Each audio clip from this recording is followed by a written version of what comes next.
This is the IELTS listening test. You will hear a number of different recordings, and you will have to answer questions on what you hear. There will be time for you to read the instructions and questions, and you will have a chance to check your work. All the recordings will be played once only. The test is in 4 parts. At the end of the test, you will be given 10 minutes to transfer your answers to the answer sheet. Now turn to Part 1.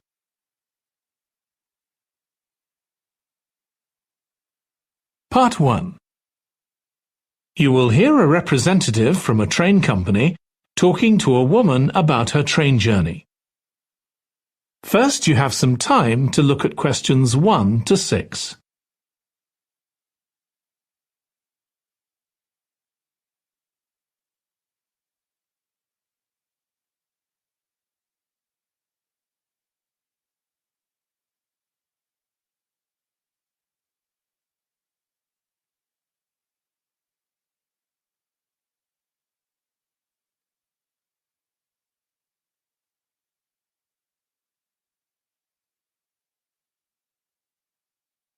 Now listen carefully and answer questions 1 to 6. Hello, do you mind if I ask you some questions about your journey today? We're doing a customer satisfaction survey. Yes, OK. I've got about 10 minutes before my train home leaves. I'm on a day trip. Great, thank you. So, first of all, could you tell me your name? It's Sophie Bird. Thank you. And would you mind telling me what you do? I'm a journalist. Oh, really? That must be interesting. Yes, it is. So, was the reason for your visit here today work? Actually, it's my day off. I came here to do some shopping. Oh, right. But I do sometimes come here for work. OK.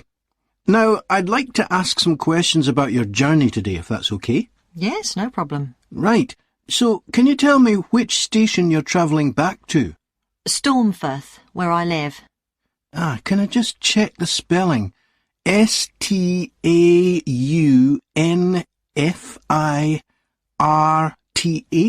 That's right. And you travelled from there this morning? Yes. OK, good. Next, can I ask what kind of ticket you bought? I assume it wasn't a season ticket as you don't travel every day. That's right. No, I just got a normal return ticket. I don't have a rail card, so I didn't get any discount. I keep meaning to get one because it's a lot cheaper. Yes, you'd have saved 20% on your ticket today. So you paid the full price for your ticket? I paid £23.70. OK. Do you think that's good value for money? Not really. I think it's too much for a journey that only takes 45 minutes. Yes, that's one of the main complaints we get. So, you didn't buy your ticket in advance? No. I know it's cheaper if you buy a week in advance, but I didn't know I was coming then. I know. You can't always plan ahead. So, did you buy it this morning? No, it was yesterday. Right. And do you usually buy your tickets at the station? Well, I do usually, but the ticket office closes early, and I hate using ticket machines. I think ticket offices should be open for longer hours. There's always a queue for the machines, and they're often out of order. A lot of customers are saying the same thing. So, to answer your question, I got an e-ticket online. Before you hear the rest of the conversation, you have some time to look at questions 7 to 10.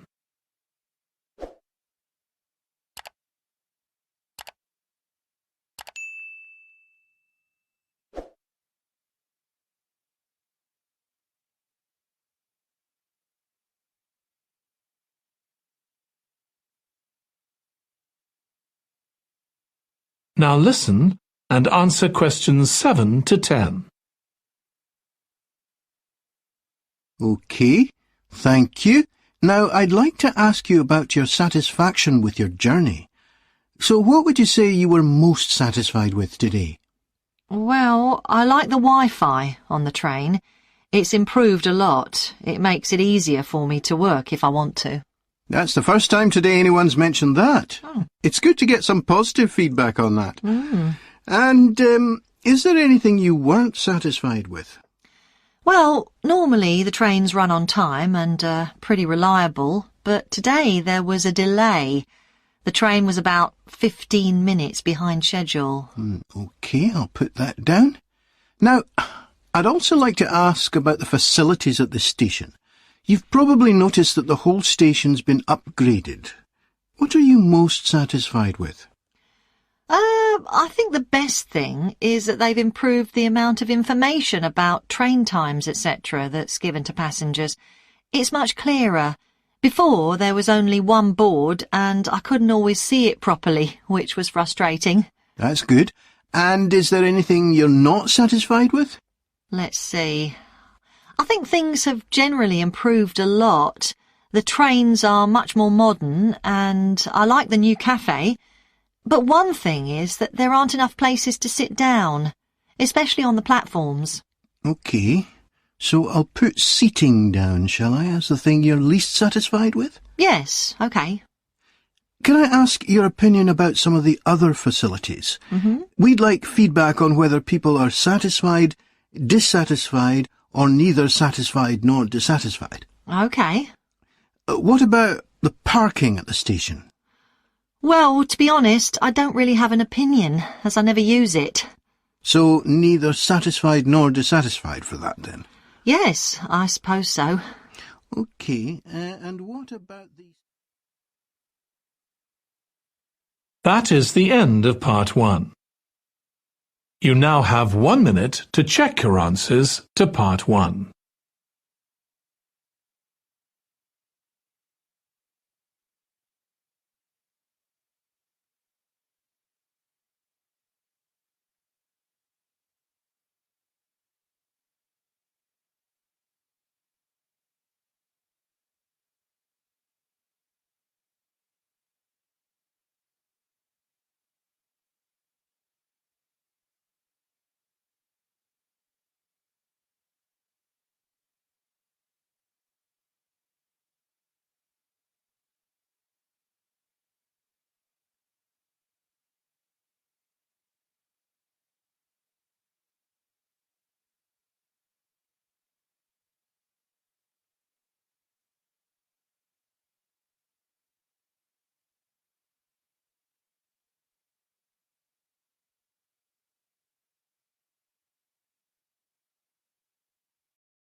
Part 2. You will hear the chair of a committee on park facilities addressing her local town council about changes that have been made to the park. First, you have some time to look at questions 11 to 16.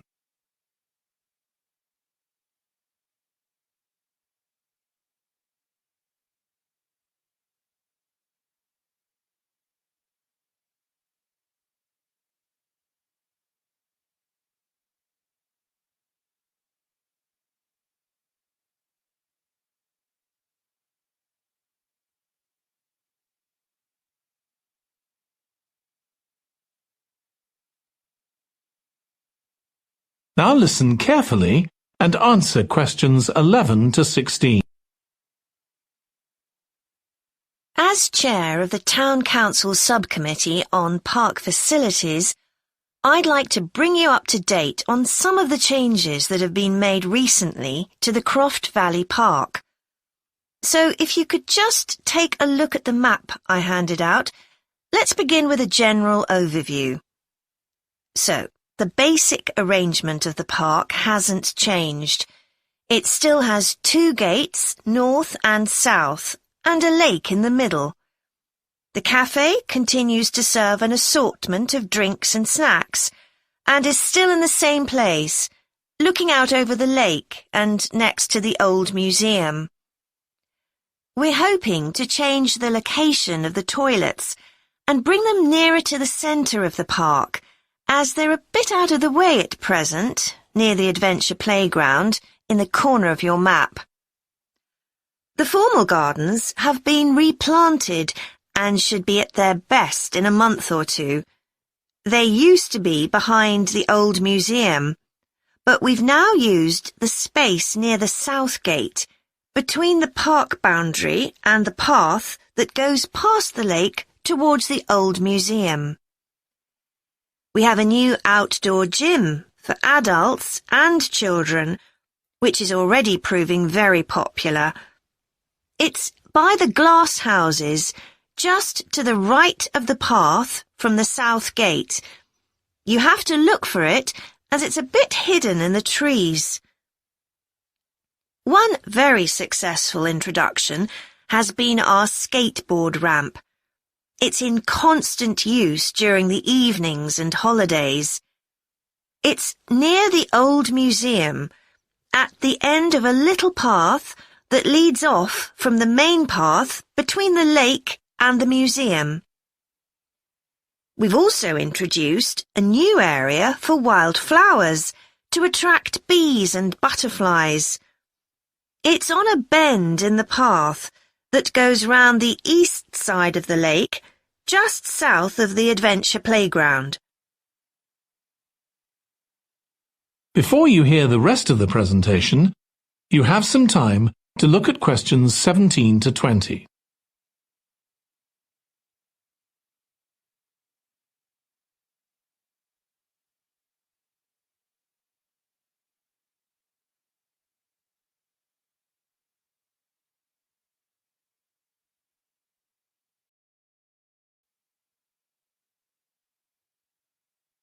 Now listen and answer questions 17 to 20.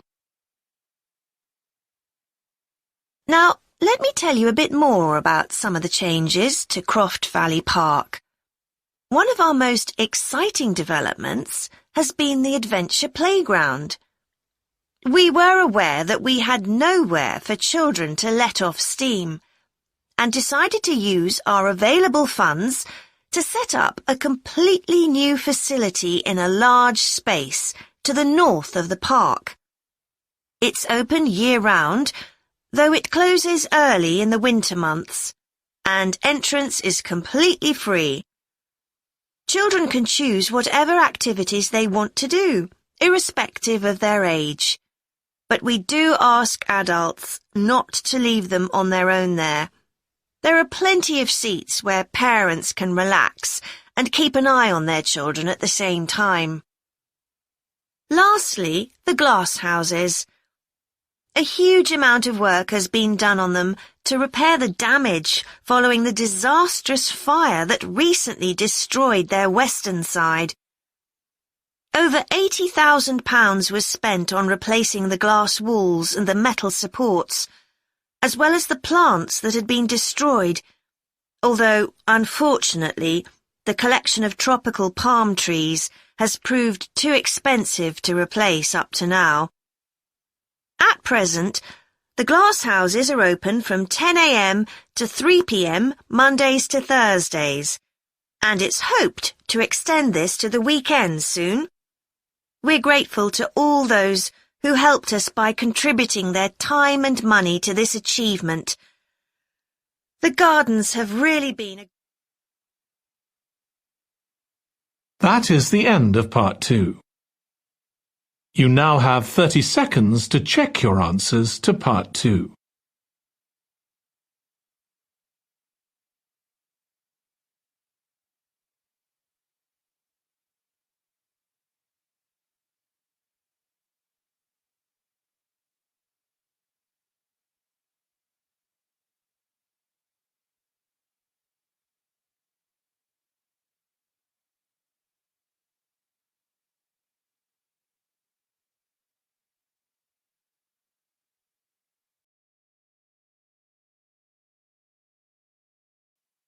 Part 3. You will hear two students of social history called Annie and Jack discussing their presentation about refrigeration. First, you have some time to look at questions 21 to 24.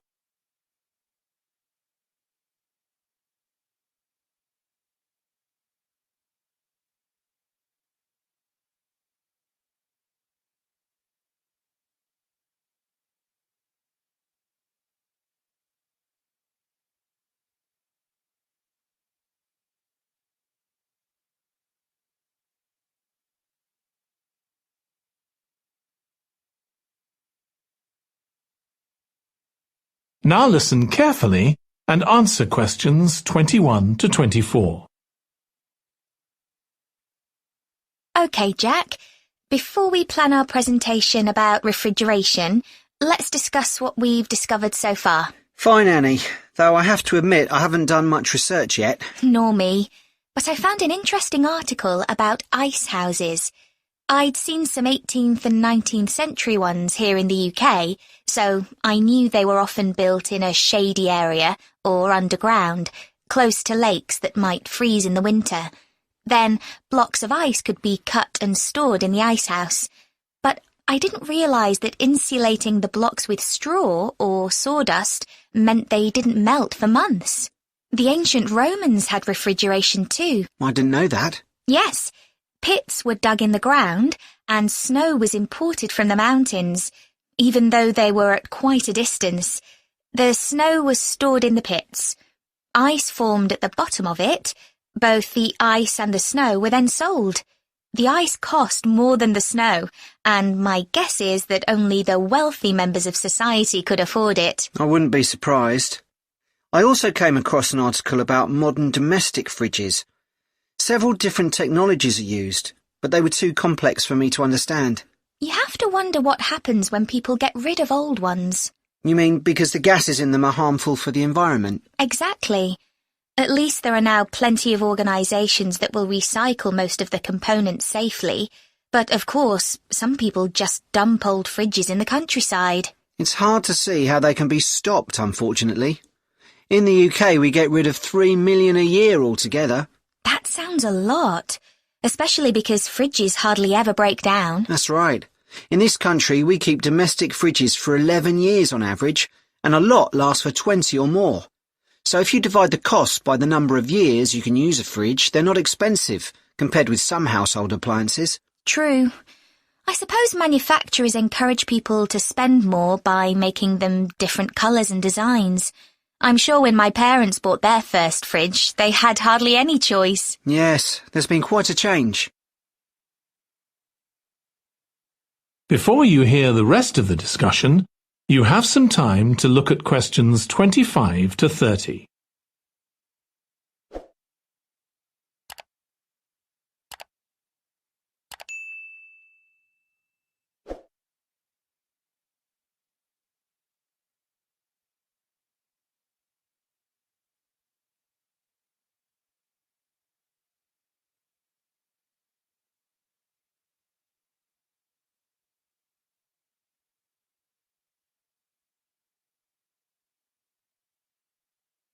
Now listen and answer questions 25 to 30.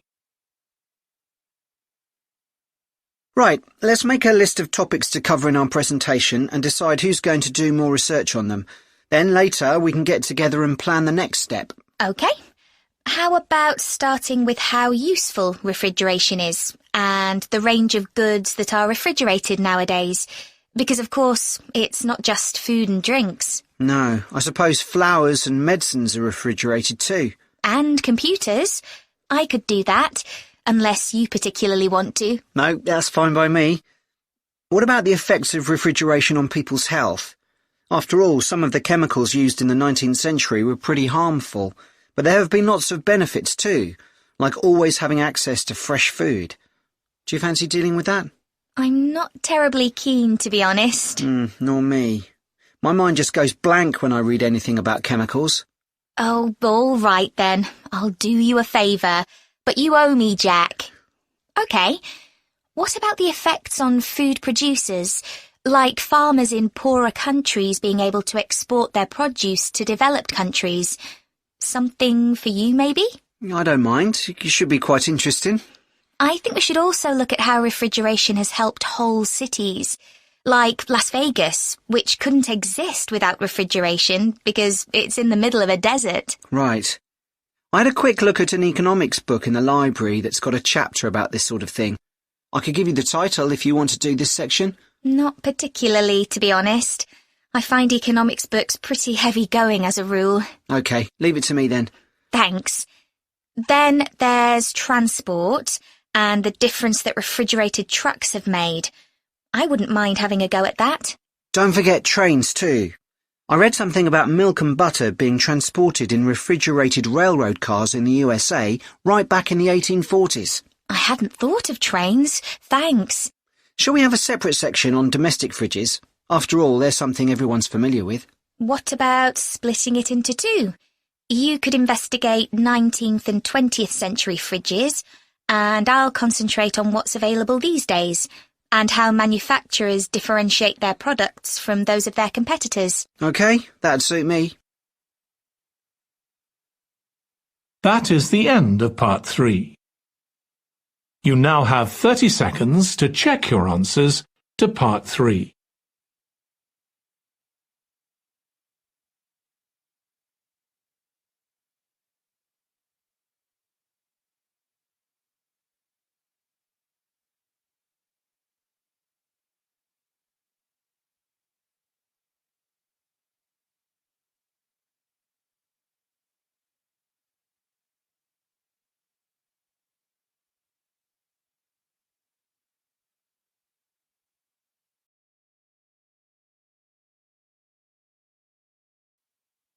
Part 4. You will hear a history student giving part of a presentation about changes in British society in the 19th century. First, you have some time to look at questions 31 to 40.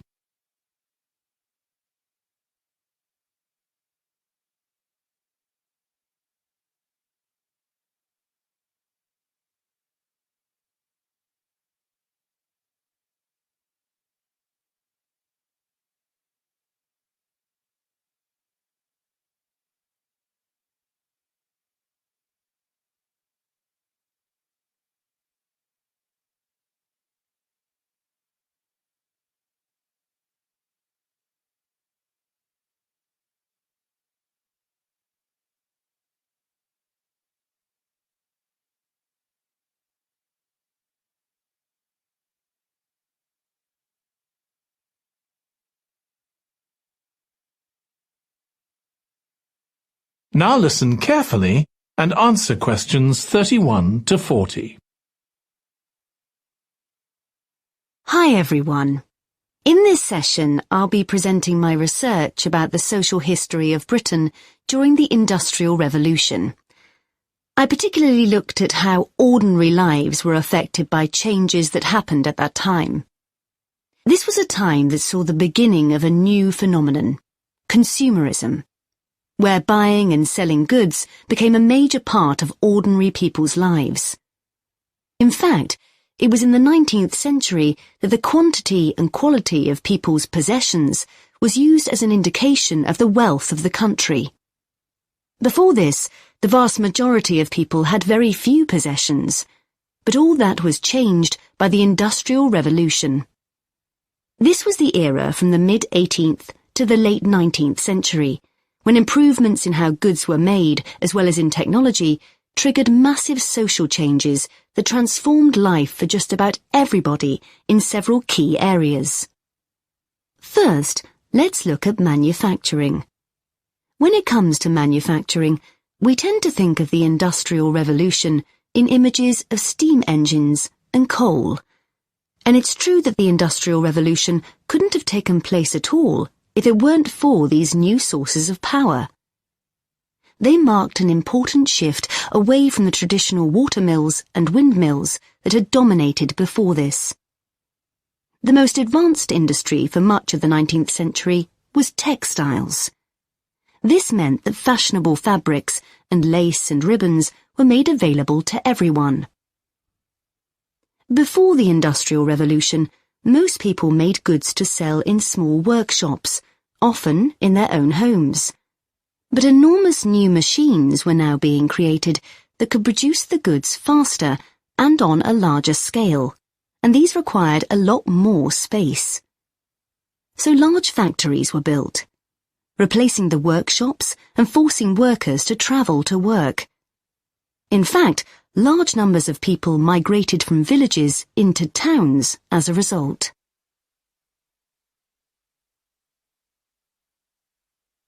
As well as manufacturing, there were new technologies in transport, contributing to the growth of consumerism.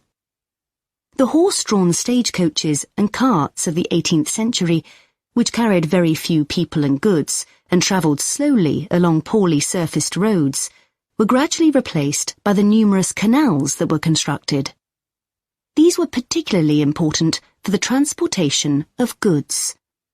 The canals gradually fell out of use, though, as railways were developed, becoming the main way of moving goods and people from one end of the country to the other. And the goods they moved weren't just coal, iron, clothes, and so on. Significantly, they included newspapers, which meant that thousands of people were not only more knowledgeable about what was going on in the country, but could also read about what was available in the shops, and that encouraged them to buy more. So faster forms of transport resulted in distribution becoming far more efficient. Goods could now be sold all over the country instead of just in the local market. The third main area that saw changes that contributed to consumerism was retailing. The number and quality of shops grew rapidly, and in particular, small shops suffered as customers flocked to the growing number of department stores, a form of retailing that was new in the 19th century. The entrepreneurs who opened these found new ways to stock them with goods and to attract customers. For instance, improved lighting inside greatly increased the visibility of the goods for sale.